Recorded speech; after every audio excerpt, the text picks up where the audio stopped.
this video I want to talk about a theory I have on what I call the self and its relation to the other. But before I can talk about how these two things interrelate, I want to point out the differences between them. It must be understood of the differences between the self and the other for my ultimate point to be seen.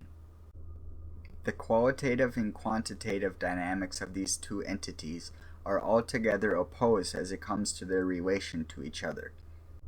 Let's look at these differences now. First, as by necessity, the self is one and the other is many. For the other is simply a manifestation of the sum of the selves by which there is a group. So we see the self as singular and the other is plural. The other is as a self the sum of its parts. Naturally, it follows that with more quantity, as moving parts, would mean more complexity for comparison. So we see that the self is simple and the other is complex.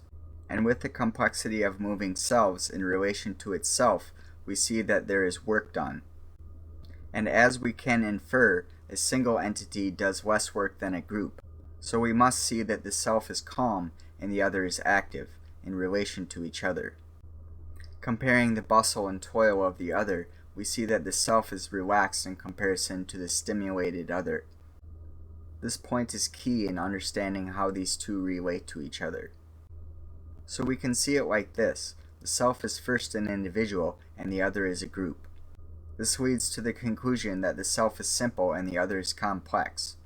Further, we can see that the self is calm and the other is active, finally leading to the self being relaxed and the other being stimulated, as it is in reference to itself, from the point of view of the self.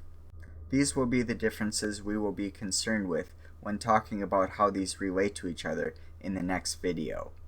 Thanks for watching. I hope you enjoyed the video. Talk to you later. Bye.